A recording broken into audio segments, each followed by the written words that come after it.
본문의 내용은 하나님의 백성으로서 또 하나님을 기쁘시게 하기 위하여서 나의 말과 행동이 어떠해야 하는가에 대해서 오늘 본문에서는 말씀하고 있는데요. 다시 한번 잠언의 말씀, 죄송합니다. 잠언의 말씀을 보게 되면 잠언은 어떤 스토리가 있는 것이 아니라 문장 하나하나씩을 조합하여서 단문 형식으로 되어 있는 구조로 되어 있습니다. 그러다 보니까 이 흐름이 스토리식으로 되어 있지 않은 것이죠. 그러나 오늘 본문에서 말하고 있는 모든 내용의 핵심은 하나님을 기쁘시게 하기 위하여서는 우리가 믿는 자다라고 한다면 말과 행동이 굉장히 중요하다. 자, 그렇다면 우리의 말과 행동이 어떠해야 하는가에 대해서 함께 나누어 보도록 하겠습니다. 천지 만물을 창조하신 하나님께서는 아담을 그의 형상대로 창조하시고 아담이 굉장히 외로워하고 쓸쓸해하고 있었던 때에 동물들, 짐승들을 만드시고 그 이후에 또 뭐를 만드셨죠? 하와를 창조하셨습니다. 아담이 하와를 보는 순간 동물에게 이름만 지어주다가 나와 같은 동일한 하나님의 형상을 닮은 여자를 보게 되자 뭐라고 말을 하죠? 나의 살 중에 살이요 뼈 중에 뼈다, 이렇게 말을 하죠. 그 말을 들은 하와는 그 말을 듣고 나서 어떠한 감정이 들까요? 기분 나쁘다라는 생각을 안 했을 것입니다. 굉장히 좋은 말이죠. 그러나 죄를 범하고 난 다음 하나님과 약속을 어기고 언약을 깨고 난 다음 어떻게 아담이 말을 하게 됩니까? 하나님께서 누가 이렇게 했느냐라고 했을 때 하나님이 나에게 짝지어 주신 저 여자가 그렇게 했다고, 이 말이 죄로 인하여서 바뀌게 됩니다. 저 여자가 내 살 중에 살려고 했던 그 은유적 표현, 아름다운 그 표현이 저 여자가 나를 속여서 이러한 표현을 하게 되죠. 그런 것처럼 우리의 말과 언행이 중요하다라는 것입니다. 오늘 그런 뜻에서 본문 함께 나누어 보도록 하겠습니다. 15절 말씀 함께 읽겠습니다. 시작. 미련한 자는 자기의 행위를 바른 줄로 여기나 지혜로운 자는 권고를 듣느니라. 먼저 우리가 말과 언행이 아름다운 표현, 성경적인 표현으로 나오기 위하여서는 어떻게 되는가? 사람의 권고 또는 충고, 권면, 기타 등등을 받을 줄 아는 자가 되어야 된다. 우리의 마음의 밑바탕에는 말을 잘하는 겸손한 마음, 그리고 상대방의 말을 들을 줄 아는 넓은 마음이 있어야 한다는 것이에요. 하나님을 제외하고는 완전한 사람은 아무도 없습니다. 따라서 자신의 불완전함을 인식하고 인정하는 사람은 우리는 타인이 하는 그러한 권면을 받아들이게 되죠. 이러한 자를 지혜로운 자다 말하고 있습니다. 그러나 타인의 말을 듣지 않는 자들은 미련한 자다. 그러므로 누가 지혜롭고 누가 어리석은지를 판단할 수 있는 훌륭한 근거가 되는 것은 무엇이냐 하면 다른 사람의 충고와 질책을 잘 수용하는지에 대해서 그 여부에 달려있다라는 것입니다. 교만한 마음을 버리지 못하고 자신을 권면하는 자들의 충고를 받아들이지 않는 자들을 보게 되면 어떠한 이 배경이 깔려 있는가? 자신이 하는 것, 자신이 말하는 것, 자신이 행동하는 것이 모든 것 다 옳다고 생각하는 사람들입니다. 이러한 생각 갖고 있는 자들이 교만하고 이기적인 자다. 그러나 지혜로운 자는 항상 귀를 열고 마음을 열어서 타자의 말에 귀를 기울일 줄 압니다. 충고를 듣습니다. 그러니까 아름다운 말에 충고를 잘 듣는 것부터 시작하는 거예요. 그리고 교정을 받는 것이죠. 그리고 겸손한 마음으로 자신의 잘못을 고쳐서 올바른 길로 갈 수 있도록, 성경적인 건강한 길로 갈 수 있도록 노력을 하게 됩니다. 이러한 자질을 가지고 있는 자가 진정으로 지혜로운 자이고 성숙한 자이며 하나님을 기쁘시게 하는 자다. 그러나 타자의 충고를 듣지 않는 자들은 그 아름다운 말, 좋은 말, 권면을 받아들이지 않기 때문에 점점 더 미련하게 되는 것이죠. 굉장히 중요합니다. 그래서 이기적이고 타자의 말을 듣지 않는 자들은요, 항상 결정적인 순간에 문제가 생깁니다. 자신이 옳다고 생각하기 때문에. 그러나 지혜로운 자는 타자의 말, 성경적인 말, 아름다운 말을 듣게 되죠. 하나님의 말씀을 듣는다는 것입니다. 그러한 자들은 점점점 더 어떻게 되겠습니까? 지혜로워지는 것이죠.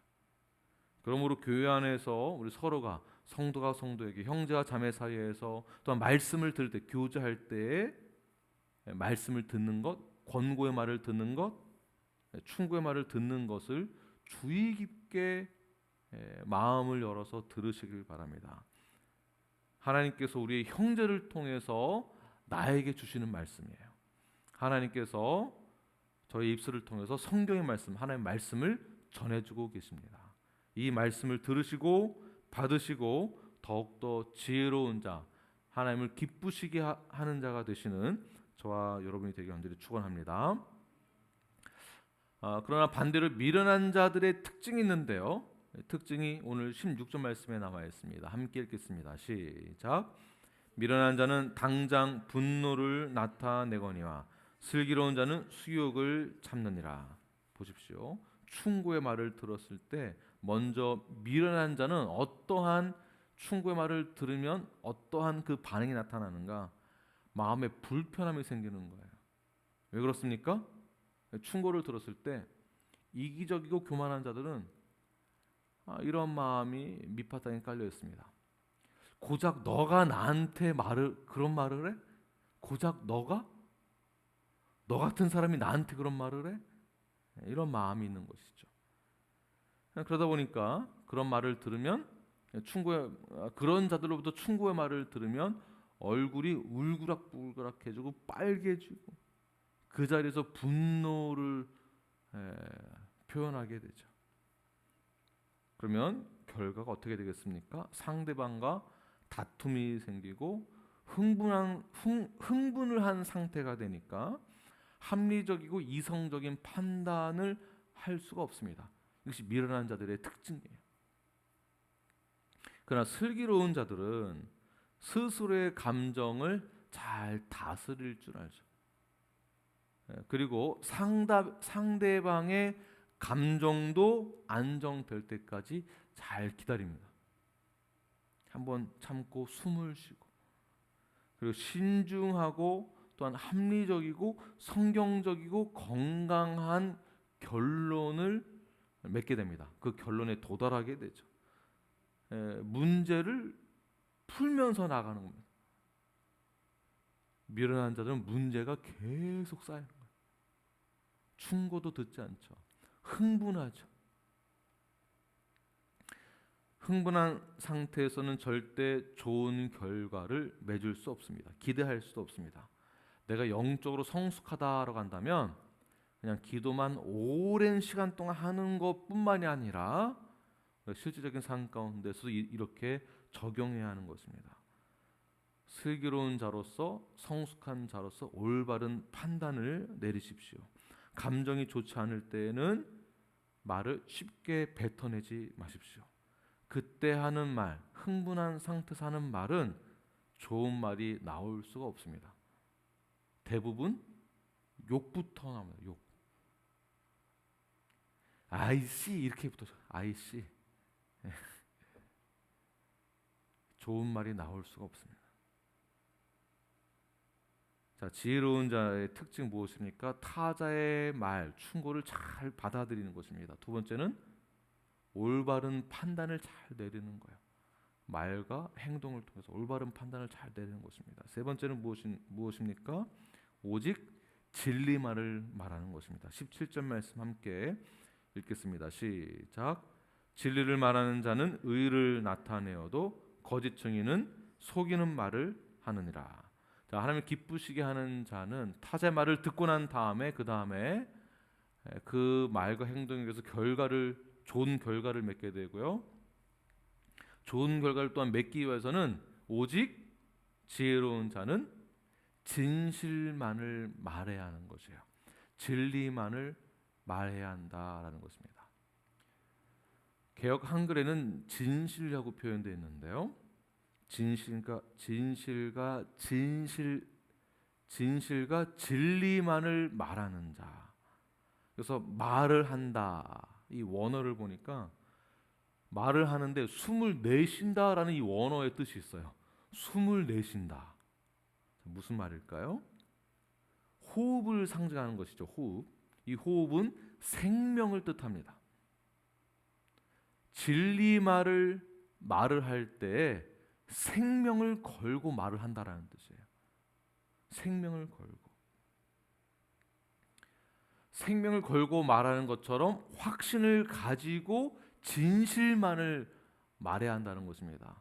아부 떠는 말을 하는 것이 아니라 뭔가 내가 어떤 것을 얻기 위해서 거짓을 말하는 것이 아니라 진실만을 내 목숨을 걸고 말을 해야 한다는 것이에요. 그러나 진리를 말하지 않는 거짓된 증인의 특징이 무엇이냐 하면 자신의 이익을 위해서 거짓과 헛된 것으로 사람을 이간질시켜버리죠. 내가 얻기 위해서. 그래서 싸움을 유발합니다. 분열을 조장합니다. 이러한 사람들이 공동체 안에 있으면 굉장히 골치 아파집니다. 친구들 사이에서 이러한 사람이 있으면요, 친구들 사이에서도 이간질을 시키고 싸움을 유발하는 자. 생명을 걸고 진실만을 말하지 않기 때문에 자신이 어떻게 해서든지 이익을 얻기 위해서는 사람을 이용하게 되죠. 자, 이러한 자가 어떠한 자인가? 18절 말씀 읽겠습니다. 시작. 칼로 찌름같이 함부로 말하는 자가 있거니와 지혜로운 자의 혀는 양약과 같으니라. 미련한 자는 자신밖에 모르기 때문에 아무 생각 없이 함부로 말을 합니다. 함부로. 그 말에 아주 칼같이 찌르는 그러한 냉철함이 있죠. 잔혹함이 있습니다. 칼같이 찌르니까 타자에게 상처를 주게 되죠. 그러면 관계는 더 악화됩니다. 사람과 사람의 관계를 통해서 하나님의 사랑과 은혜와 화평과 긍휼하심을 경험해야 되는데 이 악한 자, 미련한 자로 인하여서 말과 행동이 사람에게 상처 주는 말과 행동이 있기 때문에 관계가 계속 더 악화되는 것이죠. 우리 믿는 자들은 상대방이 악하게 나온다 할지라도 어떻게 되겠습니까? 조금 참고 기다리는 거예요. 조금 참고 기다리는 거예요. 지금 당장은 칼에 찔려서 막 피가 흐르고 아프고 지금 당장 내가 어떻게 하지 않으면 안 될 것 같지만 일단 참아내는 거예요. 기다리는 거예요. 그리고 나의 말의 한마디, 진실성이 있는 말의 한마디, 진리를 선포하는 그 말 한마디에 큰 파워가 있는 것입니다. 그때를 기다리는 거예요. 그때를. 이것이 영적으로 성숙한 자입니다. 영성이 있는 자예요. 이렇게 진리를 말하는 자, 진실을 말하는 자, 관계를 하나님과 나와의 관계처럼 화평 있는 관계로 만들기 위하여서 하는 말에 대해 진리를 말하는 자들은요, 별 생각 없이 하는 말이 한 사람의 생명을 좌우할 수 있다라고 생각하기 때문에 항상 신중하게 말을 합니다. 신중하게 말하기 위하여서 계속 생각해보고 곱씹어보고 노력하는 거죠. 말을 잘해야 하는 거죠. 또한 항상 담대하게 진리를 말하기 위하여서 힘을 쏟습니다. 죄와는 타협하지 않고 불의에 대해서는 질책을 할 수 있는 말, 그래서 성경적으로 올바른 말, 진실만을 말하는 자들에게는요, 어떠한 자도 우리에게 와서 함부로 말하지 않습니다. 왜냐하면 진실만을 말하니까. 이러한 우리 뉴라이프가 되길 간절히 축원합니다. 하나님은 우리의 입술이 선한 곳에 사용되어지기를 원하십니다. 우리의 입술은 하나님의 능력이 부어졌습니다. 영적인 파워가 있는 것입니다. 거룩한 입술로 여러분들은 무엇을 어떻게 하시겠습니까? 이미 여러분들에게는 거룩한 입술이 주어졌습니다. 자, 22절 말씀 함께 읽겠습니다. 시작. 거짓 입술은 여호와께 미움을 받아도 진실하게 행하는 자는 그의 기뻐하심을 받느니라. 아멘. 진실하게 하는 자, 진실하게 하는 자. 거룩한 입술을 가지신 우리 뉴라이프 여러분, 하나님의 자녀로서 거룩하고 진실된 말씀을 선포하시는 저와 여러분이 되기를 바랍니다. 우리 입술로 하나님께 영광을 돌리시기를 바랍니다. 거짓된 말이나 악한 말은 결코 나에게 올바른 결과를 가져올 수 없습니다. 비록 우리에게 힘든 일들이 있고 어려운 일들이 있고 또는 따돌림도 있고 당하고 여러 가지 어려운 일들이 생긴다 할지라도 거짓된 말이나 악한 말을 해서는 안 됩니다. 어떤 상황 가운데서 진실되게 행하고 말씀하십시오. 반드시 하나님께서 그러한 자들에게 좋은 것으로 갚아주시게 될 것입니다. 진실되게 말하고 행동하는 자에게는 그때 근심이 없게 되는 것이고 항상 감사하는 마음으로 기쁘게 살아가는 놀라운 은혜를 경험하게 되는 것이죠. 25절 말씀을 함께 읽겠습니다. 시작. 근심이 사람의 마음에 있으면 그것으로 번뇌하게 되나 선한 말은 그것을 즐겁게 하느니라. 근심, 여러 가지 우리가 실제로 살면서 어려운 일들이 많이 당하잖아요. 개인적인 어려운 일들, 관계의 어려운 일들, 사회적으로 어려운 일들, 세상적으로 어려운 일들. 그때 근심이 많아집니다. 그것으로 번뇌하게 됩니다. 그러나 선한 말을 하는 자들은 근심이 아니라 즐겁게 된다는 것이에요. 상황은 변한 게 없는데 하나님이 우리의 삶을 더욱더 기름지게, 윤택하게, 풍요롭게 해준다라는 것입니다. 일단 근심이 많은 자들은요, 생각과 마음이 복잡하니까 말이 험하게 나올 수밖에 없습니다. 근심, 걱정이 많으니까 부정적인 말을 많이 하게 되겠죠. 그러나 성경에서 근심이 아예 성도들에게는 근심이 아예 없다, 이런 표현은, 이러한 뜻은 아예 없는 것은 아닙니다.